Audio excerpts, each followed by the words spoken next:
Hello दोस्तों, कैसे हो? आपका स्वागत है त्रिपाण स्टडी सेंटर में। आज जो हम करने जा रहे हैं क्लास 12 एनआईएस बोर्ड का जो है सोशोलॉजी का चैप्टर। आज हम करेंगे सोशोलॉजी का चैप्टर नंबर 11, जिसमें हम सांस्कृतिक आत्मसातकरण एवं एकीकरण के विषय में चर्चा करेंगे। इसमें हम प्रसंस्कृति के विषय में जो हम विस्तार पूर्वक चर्चा करेंगे।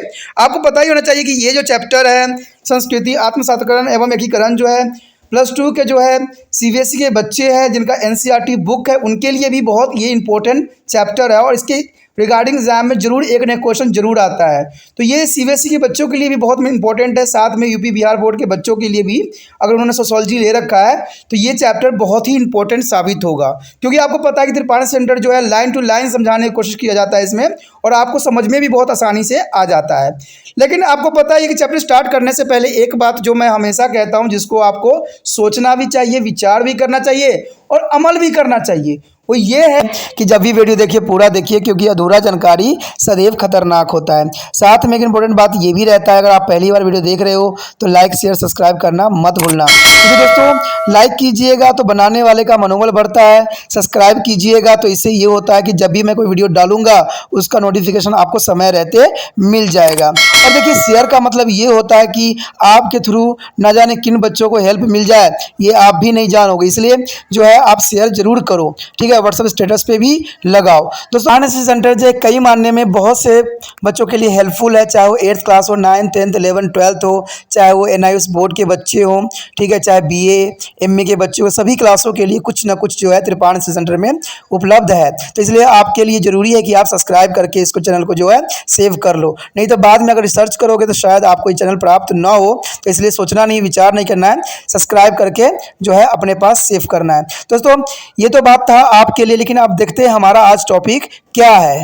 हमारा अगला टॉपिक जो है अत्यंत महत्वपूर्ण है, ये एग्जामिनर का सदैव ही फेवरेट रहा है, जिसका टॉपिक का नाम है आत्मसातकरण। देखिए आत्मसातकरण जो है बहुत इंपॉर्टेंट है, ये कई बार एग्जाम में आया है, चाहे वो सीबीएसई के +2 का हो एग्ज़ाम या एनआईएस के बच्चों का एग्ज़ाम हो।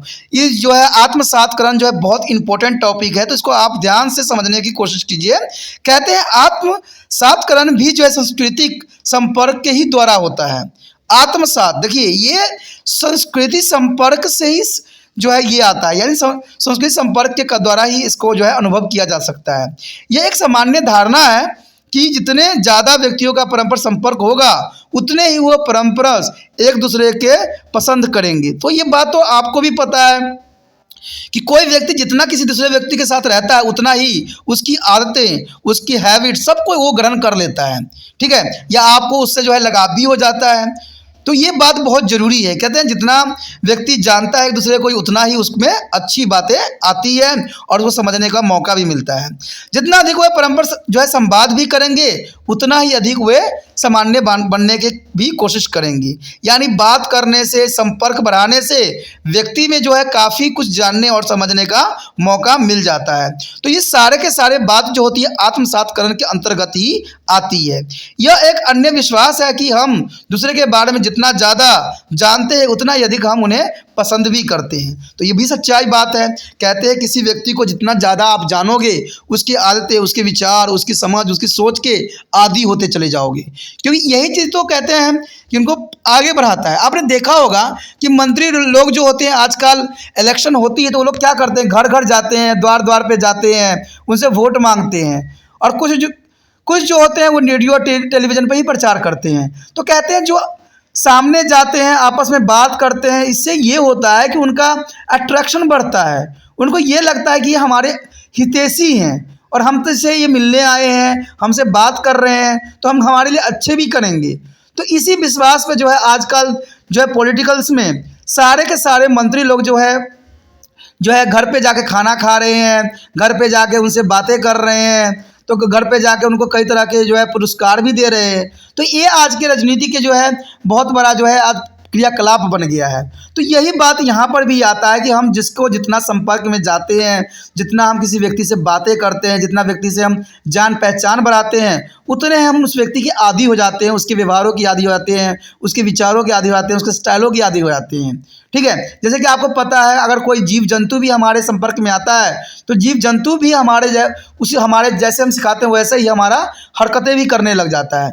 तो यही बात आत्मसत्करण के विषय भी यहाँ बताता है कि हम जितना किसी दूसरे के बारे में जितना ज़्यादा जानते हैं उतने ही अधिक हम उनसे पसंद भी करते हैं। आत्मसात्करण का यह अर्थ होता है कि एक व्यक्ति अथवा समुदाय ने दूसरे व्यक्ति अथवा समुदाय के बीच मूल्यों को इस सीमा तक ग्रहण कर लिया हो कि उसकी अपनी पहचान विलीन हो गई हो। इसका अर्थ समझ सकते हो आप कि देखिए, हम दूसरे व्यक्ति को के पास जाते हैं, दूसरे व्यक्ति के विचारों से अवगत होते हैं, जो व्यक्ति है उसकी आदतों से अवगत होते हैं।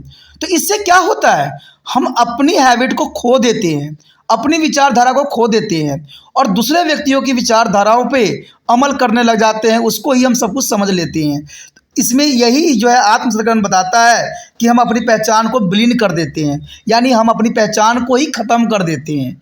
मान लीजिए कोई बाबा होगा, आप उसके पास जाते होगे तो बाबा जो भी कहते हैं वो आप जो है आंख बंद करके कर लेते हो, यानी आप अपना जो है अस्तित्व ही ख़त्म कर देते हो इस जगह पे, क्योंकि आप आंख बंद करके उनके सभी बातों पे विश्वास कर लेते हो। जो जैसा कहता है वैसा ही आप करने लग जाते हो, जो कि अनुचित भी होता है फिर भी उचित में ले जाते हो। तभी तो आज जो है अपराध भी काफ़ी बढ़ जा गया है। तो यही बात जो है आत्मसात्करण जो है यहाँ पर बताता है कि हम कोई भी समुदाय या कोई भी व्यक्ति के मूल्य और उनके विषयों के विषय में जानते हैं, पहचानते हैं और उनके जो है विश्वास भी करते हैं और उनको पसंद भी करने लग जाते हैं। और इससे क्या होता है, हमारा अपना जो है व्यक्तिगत जो है पहचान वो सदैव ही विलीन हो जाता है। तो ये साफ शब्दों में जिसको आपको समझना बड़ा आसान हो गया कि हमारी जो है अपनी भावना, अपनी हैबिट, अपनी जो आदतें होती है दूसरे के प्रभाव में आने से ये सारे जो होते हैं विलीन हो जाते हैं। इसी को हम आत्मसात्करण के नाम देते हैं। कहते हैं आत्मसात्करण एक ऐसी प्रक्रिया है जिसमें असामान्य संस्कृति वाले व्यक्तियों का निकट संपर्क सर्वदा संस्कृति तत्व के सम्मेलन में प्रतिफलित होती है। यानी आत्मसात्करण एक ऐसी प्रक्रिया है जिसमें असामान्य संस्कृति वाले, देखिए जिसका संस्कृति एक जैसा नहीं है, वाले व्यक्ति के निकट संपर्क सर्वदा संस्कृति तत्व के जो है सम्मिलित में प्रतिफलित हो जाती है। हालांकि दूसरे की तरह जो है अवदान या ग्रहण करना ही दिशा में इस प्रकार के जो है घोषित नहीं किया जा सकता।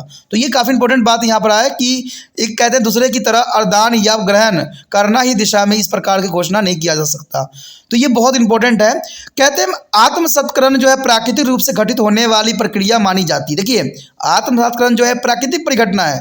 क्यों? क्योंकि अगर आप किसी संपर्क में जाते हो तो प्राकृतिक रूप से आप उसकी बातों को ग्रहण करते हो, न कि जबरदस्ती ग्रहण करते हो। कहते हैं जबरदस्ती जो ग्रहण की जाती है वो आर्टिफिशियल के रूप में देखी जा सकती है, और जो स्वयं ही आप ग्रहण कर लेते हो, स्वयं ही उसकी आदत, उसके प्रभावों का आप पे प्रभाव पड़ जाता है, तो ये जो हो जाता है एक तरह से देखा जाए तो ये जो है एक जो है प्राकृतिक रूप से घटित होने वाली घटना के रूप में है।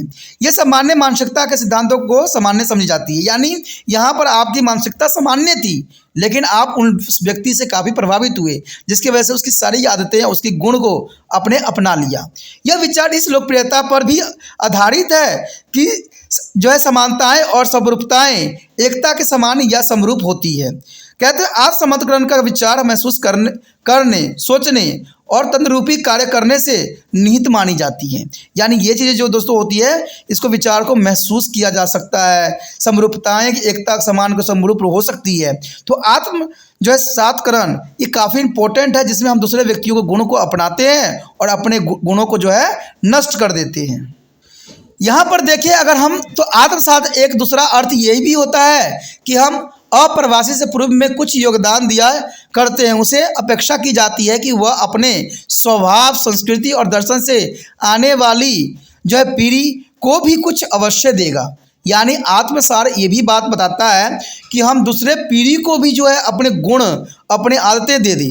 तो इस बात से भी जो है आत्मसत्करण जो है अंतर्गत आता है। यानी दूसरा अर्थ इसका ये भी होता है कि हम दूसरे जो है जनरेशन को भी अपने गुण, अपनी आदत, अपनी स्वभाव, संस्कृति, दर्शन आदि को जो है हम हस्तांतरण करते हैं। इस विचार का उद्गम जो अप्रवासियों में निहित होती है। यानी जो अप्रवासी लोग होते हैं, यानी अप्रवासी का देखिए दोस्तों, यहाँ प्रवासी का मतलब होता है जो एक जगह से दूसरी जगह चले जाते हैं, और अप्रवासी होते हैं जो नहीं जाते हैं, जो एक जगह ही रहते हैं। प्रवासी यानी जो मैग्नेट कर जाते हैं, अप्रवासी जो मैग्नेट नहीं करते हैं, उन लोगों के द्वारा निर्धारित भी किया जाता है। यानी ये सारी बातें उन लोगों के द्वारा भी निर्धारित किया जाता है। आप देखते हो कि कोई व्यक्ति अगर गांव में रहता है जहाँ पर वो सदैव से रहता है, तो वहाँ के जो लोगों की आदतें होती हैं, उनके काम होते हैं, उनके विचार होते हैं, उनके भाषा होते हैं, सब कुछ अपना लेते हैं। और वही व्यक्ति अगर प्रवास में चला जाए, कहीं दूसरी जगह चला जाए, तो वो वहाँ का गुण अपना लेता है। जो लोग उनके निकट संपर्क में होते हैं, यानी वो सारे व्यक्ति जो होते हैं अपने ही गाँव, अपने ही मोहल्ले के संपर्क में होते हैं, उन्हीं का गुण जो है उनके अंदर निहित आ जाती है। आत्मसात्करण की प्रक्रिया जितनी समानता से प्रबंधित होती है, उतनी ही विभिन्नताओं में भी है। यानी इसमें जितना समानता देखने को मिली है, उसमें से भी कहीं अधिक इसमें विभिन्नता देखने को मिल रही है। आत्मसात्करण जो है भेदीयता और सम्मिलित की एक प्रक्रिया है, जिसमें व्यक्ति और समूह दूसरे व्यक्ति या समूह की स्मृतियाँ, भावों और अभिव्यक्तियों को अपने अनुभव तथा इतिहास के आदान प्रदान द्वारा ग्रहण करते हैं। यानी यहाँ पर आत्मसात्करण के विषय में जो है साफ शब्दों में ये बात बता दिया गया है कि सम्मिलित की एक प्रक्रिया है, जिसमें व्यक्ति और समूह दूसरे व्यक्ति या समूह की स्मृति, भावों और अभिव्यक्तियों को अपने अनुभव तथा इतिहास के आदान प्रदान करते हैं और उसको ग्रहण करते हैं, यानी उसको अपने अंदर समाहित करते हैं। और इसके जो है सम्मिलन या संयुक्त होने से एक सामान्य संस्कृति जो है जीवन आरंभ करते हैं। यानी उस चीज़ को अपनाकर, उस चीज़ों को जो है ग्रहण करके वो जो है एक सामान्य संस्कृति जीवन आरंभ करना चाहते हैं। तो इसको आत्मसात्करण के अंतर्गत ही आ सकता है। कहते हैं जहाँ तक परंपरा को जो है आदान प्रदान की बात है, इसमें जो ये गुण निहित होती है और इसमें ये प्रश्न भी उठता है। सामान्य अनुभवों में यह जो है आत्मीय सहभागिता एवं आत्मसात्करण ऐतिहासिक जो है प्रक्रियाओं के केंद्र के स्थित है। आत्मसात्करण की प्रक्रिया में जो है अभिव्यक्तियों में सुधार केवल धीरे धीरे ही हो सकता है। ठीक है, अतुल जो है संपर्क में भी होते हैं, यानी आपस के संपर्क के द्वारा भी ये हो सकते हैं। यदि हम बात यहाँ पर करें आत्मसात्करण की विशेषताओं के विषय में, तो ये भी बहुत इंपॉर्टेंट एग्जाम व्यू से रखता है कि आत्मसात्करण की क्या विशेषताएं हैं और ये किस जगह उपयोग किया जा सकता है। कहते हैं आत्मसात्करण जो है सामाजिक प्रक्रिया में संलग्न समूहों के बिना जानबूझ और जो है सचेत जो है प्रयासों घटित होती है। यानी ये जानबूझकर और जो है प्रयासों से घटित होती है। इसमें जितना प्रयास करते हैं उतना जो है आत्मसात्करण की भावना बढ़ती है, क्योंकि आपने यहाँ डेफिनेशन जाना ही है कि हम जितने दूसरे व्यक्ति के साथ जो है साथ बिताते हैं, उतना ही उसके गुणों, उसकी आदतें, उसके व्यवहारों से अवगत होते हैं। तो ये बात जनरल सी बात है कि जानबूझ के ही करवाया जाता है। मान लीजिए किसी दो व्यक्तियों का विवाह संबंध बनना है, तो उसमें हम क्या करते हैं कि ये दोनों व्यक्तियों को आपस में बात करने के लिए हम कहते हैं। इससे बात करने से ये होता है कि वो एक दूसरे के विचारों से अवगत हो सकते हैं, उसके गुण अगुण को देख सकते हैं और इससे जो है वो आने वाला फ्यूचर को भी अपने जो है सेव कर सकते हैं। तो ये आत्मसात्करण ही कहला सकता है इसमें, क्योंकि इसमें जो है व्यक्ति एक दूसरे के विचारों से अवगत होता है और एक दूसरे के विचारों को ग्रहण भी करता है या एक दूसरे विचारों से अवगत भी होते हैं। तो ये सारे जो होते हैं सचेत प्रयासों से घटित होती है, यानी इसमें हम जो है सचेत होकर सारी घटनाएं घटाते हैं। इसमें माता पिता का भी योगदान होता है जो ऐसे कार्य करने के लिए कहते हैं। अंततः आत्मसात्करण एक अचेत प्रक्रिया है, यानी ये अचेत प्रक्रिया है जिसमें हर चीज़ जो है घटित होती है। अगर ये बात सामान्य रखता है कि दूसरी बात अगर हम देखें, सामान्यतः आत्मसात्करण होने में लंबा समय लगता है। यानी देखिए, आपने किसी व्यक्ति से मुलाकात किया है, किसी व्यक्ति को 1 घंटा बातें किया, तो आप 1 घंटा में इतना प्रभावित नहीं हो सकते, इसके लिए थोड़ा समय लगता है। कहते हैं अगर हम किसी व्यक्ति से पहली बार मिलते हैं तो वो बहुत ही सादगी, बहुत ही प्यार और बहुत सद्भावना से विचारधारा अपना रखता है, लेकिन अगर आप उसको कई टाइमों में देखोगे, कई टाइम में अचानक उससे मिलोगे, तब जाके उसकी जो है सच्चाई का पता लगेगा कि उसमें कितनी जो है विचार जो है ग्रहण करने वाली है और कितने जो है उसे दूर करने वाली है। तो यही बात यहाँ बता रहा है कि सामान्यतः आत्मसात्करण होने में बहुत लंबा समय लगता है, इसको बहुत जल्दबाजी में नहीं किया जा सकता। जब दो संस्कृति आपस में संपर्क में आती है तो एक लंबे समय के बाद ही एक दूसरे में विलीन हो पाती है। यानी जब तक हम उसकी बुराई अच्छाई को नहीं देख लेते तब तक जो है हम उसको नहीं अपनाते हैं। तो आत्मसात्करण जो है बहुत लंबा समय अवधि लगती है और दूसरे में विलीन होने में बहुत जो है समय लग जाता है। तभी अगर देखा जाए तो आत्म सत्कर्म एक धीमी प्रक्रिया है, यानी बहुत ही धीमी गति से चलता है। लेकिन अगर हम पर संस्कृतिकरण की बात करें तो थोड़ा सा वो काफ़ी जल्दी हो जाती है, लेकिन इसमें जो है बहुत लंबा समय लगता है, बहुत धीमी प्रक्रिया है। और कहते हैं धीमी प्रक्रिया से ही इसको जो है हम सुचारू रूप से जान सकते हैं। तो ये विशेषताओं के अंतर्गत ही आता है। यदि बात करें अगले पॉइंट का, तो कहते हैं आत्म सत्कर्म तभी घटित होती है जब इस प्रक्रिया में संलग्न संस्कृति असामान्य हो। यानी संस्कृति दोस्तों यहाँ पर कहते हैं एक संस्कृति से नहीं हो सकता है, दो अलग संस्कृतियों में ही आत्म सत्कर्म की घटना देखने को मिलेगा। इसमें एक प्रकार की जो है श्रेणीबद्धता भी होती है, यानी इसमें दूसरे श्रेणी के व्यक्ति भी होते हैं, तो इसको कहा जा सकता है कि इसमें श्रेणीबद्धता भी होती है। इसमें एक अधिपत्य वाली जो है अर्थात प्रबल होती है, यानी अव्यक्त भी होती है और प्रबल भी होती है। जो दूसरी अधीन संस्कृति होती है, प्रायः प्रबल संस्कृति अधीन अथवा अपेक्षाकृत जो है छोटी संस्कृति के साथ आत्म सत्कर्म की दिशा में आगे बढ़ते हुए उन्हें स्वयं भी आत्मसात कर लेती है, यानी वो अपने साथ मिला लेती है। आत्म सत्कर्म एक अस्थायी घटना नहीं है, इसके प्रभाव अस्थायी होते हैं। आत्म सत्कर्म के कारण संस्कृति में घटित होने वाली परिवर्तन एक लंबे समय तक चलने या निरंतर बने रहने की प्रयास भी करते हैं। तो कहा जाए इसकी विशेषता में आत्म सत्कर्म जो है अस्थायी घटना नहीं है, ये अस्थायी घटना है कि बहुत समय लग जाता है इसको घटित होने में, और बहुत समय लंबे काल अवधि में जो है ये घटना घटित होती है।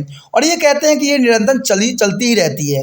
तो आपको यहाँ समझ में आ ही गया होगा कि आत्म सत्कर्म का मतलब होता है हम किसी दूसरे व्यक्तियों के विचारों से ग्रहण करें या दूसरे विचारों से अवगत हो और उसको जो है अपने जीवन में अपना ले।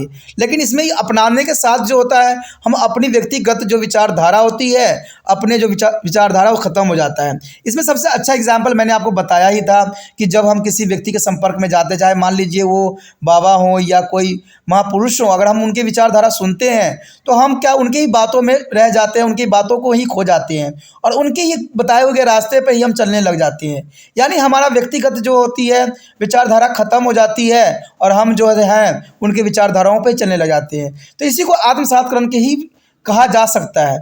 तो कहते हैं ये बहुत लंबा समय भी लगती है, कभी कभी हम जो है दूसरे की बातों इतना जल्दी समझ नहीं लेते हैं या उसको अपना भी नहीं लेते हैं। इसके लिए हमें बहुत उस पर कहते हैं आज हम पढ़े लिखे हैं, समझदार हैं, हमें किसी विचार को अवगत होने के लिए, किसी दूसरे के विचारों को समझने के लिए जल्दबाजी नहीं करना चाहिए, क्योंकि जल्दबाजी करने से हम सही बात नहीं जान सकते, सही बात को नहीं समझ सकते हैं। कहते हैं हमारा मोटिव यही होना चाहिए कि हम सही व्यक्ति को ही अपना आदर्श बनाएं, अपना आइडल बनाएं।